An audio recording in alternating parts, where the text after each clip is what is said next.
So hello guys, Sikkim ট্যুরের day 1 আজকে।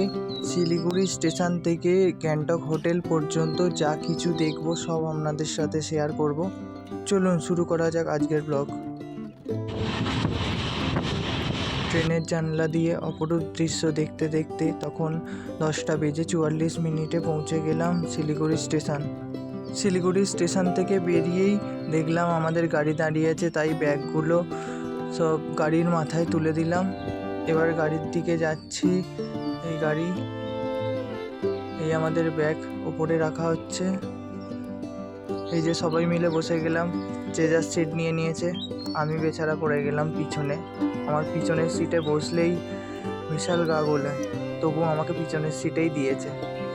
Driver দাদা বলছে কোনো কষ্ট হবে না, ঠিকভাবেই চলে যাবে, ধীরে ধীরে গাড়ি চালাবো। তো গাড়ি আমাদের ছেড়ে দিল। এবার প্রথমে যাব হচ্ছে গ্যাংটকের হোটেলে। আজকে নাইটটা ওখানে স্টে করব, তারপর কাল সকাল সকাল বেরিয়ে পড়বো লাচুংয়ের উদ্দেশ্যে।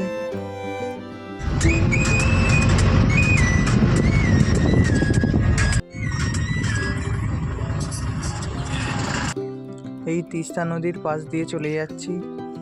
দেখে মনে হচ্ছে তিস্তা নদী প্রায় শুকিয়ে এসেছে, কিন্তু এই তিস্তা নদী যখন ফুলে ফেঁপে ওঠে, এই তিস্তা নদী সিকিমের অর্ধেক অংশ একদিন ধ্বংস করে দিয়েছিল, তাই লাচেন আজও বন্ধ।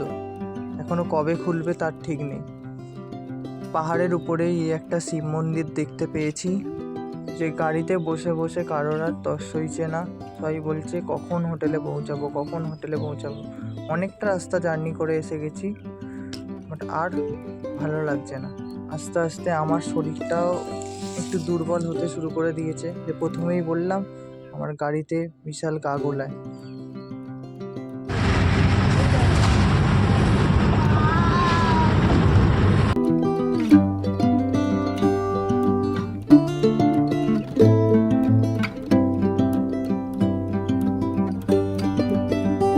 তো আমরা এখন এসে গেছি গ্যাংটকের হোটেলে। এই গ্যাংটকের আমাদের হোটেলটার নাম হচ্ছে হোটেল শান্তিনিকেতন। ভীষণ সুন্দর হোটেল, রুমগুলো বেশ লার্জ। যাই এবার হোটেলে। আজকে তাড়াতাড়ি খাওয়া দাওয়া করে শুয়ে পড়তে হবে, কারণ কালকে সকালবেলা আবার বেরোতে হবে তাড়াতাড়ি। তো আজকের মতো সবাইকে গুড নাইট, বাই বাই।